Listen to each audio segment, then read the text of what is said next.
welcome to a new weekly craft vlog. If you're new to my channel, this vlog is where I share snippets of my sort of craftiness during the week. So I share any crafting that I've been up to, whether that's crochet or knitting or pattern designing, because in last week's crafting vlog I decided to make a crochet pattern. I have just covered that in my crochet podcast, which I've just recorded, and yeah, I want to finish this. So I'm on the decrease part, as I've shown in my podcast.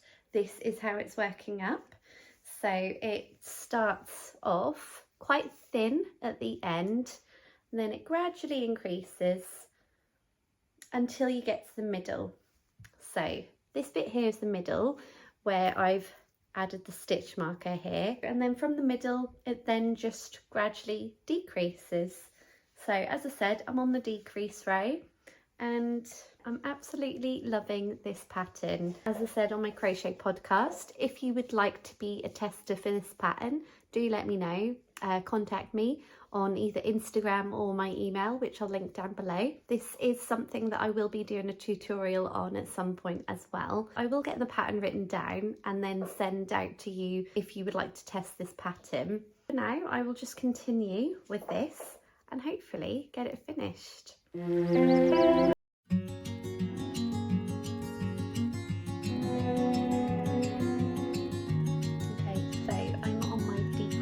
Because I put a stitch marker on the side where I decrease. It was obviously the same side as I increased as well, so I just placed the stitch marker in the middle. Excuse my dogs, they're being a bit noisy. So yeah, simply to decrease, I literally double crochet two together. Because I am on the lacy side, I work into the double crochet and then the chain one space. So yeah, I double crochet two together, and then by doing that you create one stitch, so you make two stitches into one, and then yeah, just continue along. So that was two together, okay, and then one double crochet in each stitch along. These will hopefully work up a lot quicker now I'm sort of decreasing. Each row is getting shorter and shorter. It will most definitely work up quicker.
So it's fully finished and I get to try it on.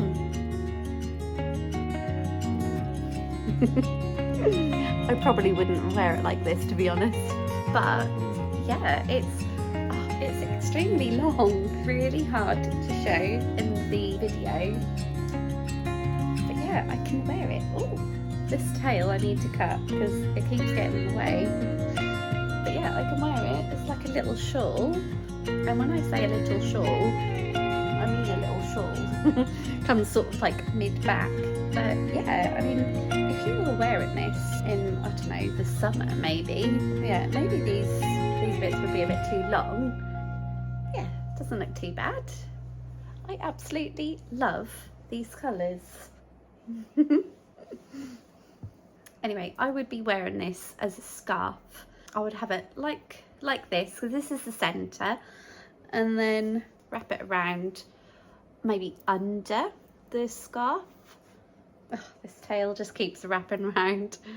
Yeah, have that up and over, and take this up and over as well. It's really nice, and I did originally think that the little sort of silvery glittery specks, there's a strand of that running through the whole entire yarn. I thought that'd be quite scratchy against my skin, but yeah, wearing it like this is absolutely fine. I can obviously take off this stitch marker now and weave in this end, but yeah, really like that. I will try and get this in the whole video. Okay, I need to cut this off. Okay, so it's a lot longer than my arm span or my wingspan. I can't actually show it all on camera. Basically, it's very long, but I have finished it and I'm really happy. I will be writing this pattern out and releasing it, but yeah, I absolutely love it. And I think this yarn looks really nice, how it's kind of colour changing. I like how it starts off quite thin and then it gets bigger and bigger until you get to the middle, which is this bit here, and then it starts to decrease. I just like the lacy texture, just gives it just a little bit more definition and a little bit more contrast, I guess. But yeah, I've weaved in all the ends so you can't see them. Okay, so if I was to wear it as a shawl, it comes to right there. As I said, the tails are quite long, but it gives you a little bit to work with, you know, if you were to wear it like that. I personally don't really wear shawls like this, but some people do. I would much rather wear it as a scarf. There we go, that's a little bit better. So yeah, that is what it looks like as a scarf. If you were to wear it like a conventional scarf. I think I like wearing it like this because you can see the purples as well as these colours. So yeah, it wraps around a couple of times, and because of that, it's obviously double the thickness, and you've got these little tails to just hang down. And yeah, I really do like that. And I think I'm going to get a lot of wear out of that. So as I said before, I will be writing down the pattern, and if anyone's interested in pattern testing, feel free to get in contact. So this took 2 100-gram balls of DK yarn. The balls took 230 meters each, so 460 meters, and you can make a scarf like this for yourself. Obviously it can be all one color, it can be striped. You can use a yarn like this, which is sort of self-striping, colour changing if you like. I really do like that.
Okay, so I've just paused for a minute. I'm currently working on my Sophie shawl, and yeah, I've put this down to watch a YouTube video. I have recently seen a YouTuber called Katie Snooks make the Salty Days sweater. I typed it in because I've heard that there's a tutorial on how to make it. The designer herself has a YouTube channel under the name of Kuto Vakika. I think is her name Kika? I'm not sure. But yeah, I've just been watching this video, and she did recommend, even though it's very like highly detailed in the sweater, she does recommend it for beginners. And so far, I'm about halfway through looking at it. It does look very beginner friendly. She goes through every single step. Yeah, there's knit two together, yarn overs, slip slip knit, and all these sort of terms. Basically, she shows everything in detail, and yeah, it looks like something that I could potentially do, and it looks like a really nice sweater as well. She's currently picking up stitches along like the back yoke, I think it is, and yeah, even that looks like something that I could do as well. So I might potentially be putting that on my list, the ever-growing list. So yesterday I did kind of finalise the patterns that I want to make, patterns that I want to buy yarn for from the East Anglian Yarn Festival. You might see two jumpers that look very similar. In fact, they require pretty much the same type of yarn. So they're both sweaters by Petite Knit. One's the Monday sweater and one is the no frills sweater.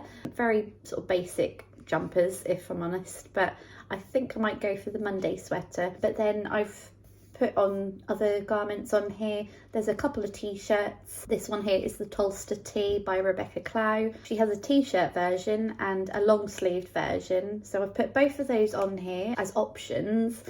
And she also does them in either DK or fingering weight yarn. Looking at, you know, the whole yardage of DK and fingering weight yarn, it would probably be cheaper for me to buy the fingering weight yarn, also known as 4-ply. So yeah, I believe this only requires like a couple of skeins of 4-ply, so that would be fairly inexpensive to knit a t-shirt like this. So this is a cropped version. I'm not a cropped sort of person. So I would potentially just continue that a little bit longer to make a longer style t-shirt. This one here is by Along avec Anna. It's a free pattern. It's called the Trescow jumper. She is at the East Anglian Yarn Festival, so I will be going there with this pattern in mind to buy the exact yarn that this is made out of. She has sort of more like muted colours. So yeah, I'll go along, have a look for yarn for this jumper in mind. And I have another t-shirt down here. All of these garments are slightly sort of oversized with positive ease, and like I said before in one of my videos, I do like slight looser type clothes. And then this one here is the, the Felix pullover. So I've put that on here because it's like a bit of a raglan style, and the way the yoke is worked, it creates these, you can't see it on this picture actually, I'll try and insert it here, but it creates these sort of like eyelet details here and here, and I just thought like that looked really nice, like quite feminine, so that's why that is on there. This requires Aran weight yarn. I thought I'd whittle it down to make it a little bit easier for me to choose yarn for. And yeah, these are all the potential garments that I would like to make this year. And I have also done another page of like the accessories. So these are the accessories I want to make. And then I want to make a hat. And I also put some pictures of yarn on here, just basically to remind myself that these were on my radar. On Instagram the other day, Cool Woolings put a picture up of this yarn. So it's mainly black with like pops of like neon colours, and I just thought that looked really nice, and it's a potential to use, you know, as a knitted accessory or accessory of some sort. And then this yarn here is by Knotted by Nish. As I said before, this yarn is from her in this beanie. I really like the colours and it just looks really fun, so that is on my radar as well. And then another one here is by Giddy Yarns, and this one is the Winnie the Pooh colourway. What's it called? How Sweet to Be a Cloud. So yeah, there's like blue colours in there. I think there's like dark speckles, I just thought that looked really nice. We'll see. There's so many yarn vendors there. I think it might be maybe a little bit overwhelming when I'm trying to choose colours. But this cowl here is called the Lightwood Cowl by Jennifer Steingass. For this one, I do know what I have in mind. I'd like to make the main colour like a dark colour, and then where you see the details here, I want to choose a yarn that's like got a nice pop of colour from maybe James Makes yarn. I've seen some really nice sort of pink colours that he makes. Yeah, that's the potential. As I said before, I'm doing this to keep myself organised so I don't over purchase yarn. So yeah, I'll continue watching this video, and who knows, this might be a potential on my list. I don't know what type of yarn she's using actually. It looks like maybe a DK, or it looks like she's holding two yarns together actually. So it might be like two finger and weight yarns held together to make like a DK. I'm not sure, but yeah, I'll have to look into that. And who knows, that might potentially be going on my list. Well, no, I think it will be going on my list. Whether I focus on buying yarn for that at the East Anglian Yarn Festival or not, I'm not sure. But that will be a garment that I would like to make towards the end of the year, ready for next winter.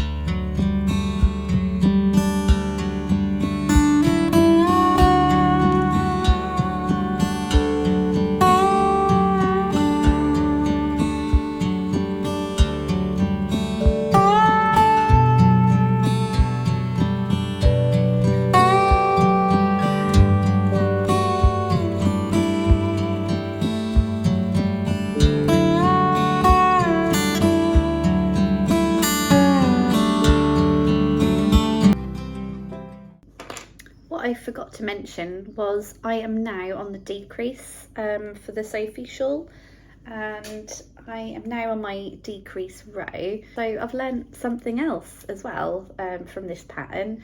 So I've learnt how to decrease, and the decrease used on this one is SKP. So it's slip, knit, pass, I think. So yeah, you basically on the decrease row, you knit your first 3 stitches, and then you slip,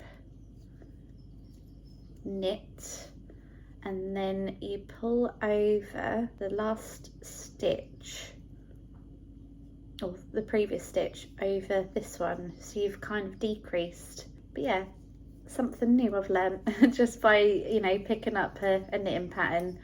And then you just literally knit to the last 3 stitches, and then you slip them purlwise. I like that I've chosen this shawl as like my first proper knitting project that I'm doing to follow a pattern, because it's taught me a few basic techniques. This basically covers like the knit stitch, and then decreases, which as I said is SKP, and then it teaches you also how to make like the I-cord edging, which is basically slipping 3 purlwise. And then obviously this has taught me how to increase as well, which is knit front and back is the increase that this pattern uses. It's very easy and it's very mindless pattern, so I'm glad I picked this one up. And as I said, I'm now on the decrease round. The Sophie shawl that I chose to make was the large size. The pattern does have like a small, medium and large, and I chose to do the large version. I did realise the other day, because spring is on its way and it is warming up a little bit, I might not be able to get sort of like wear out of this by the time I'm finished.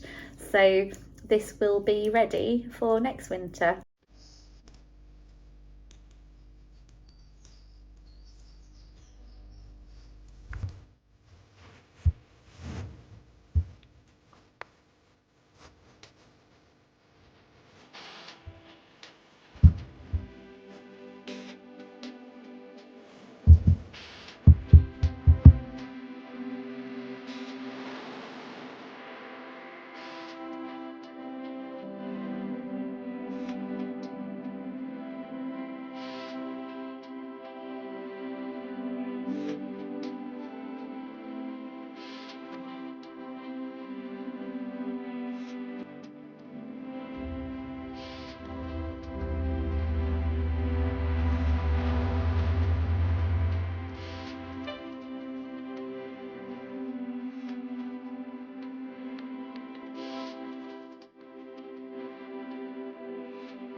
Okay, so I'm probably going to sign off this weekly crafting vlog. Yeah, it was nice earlier. Went out for lunch with my husband.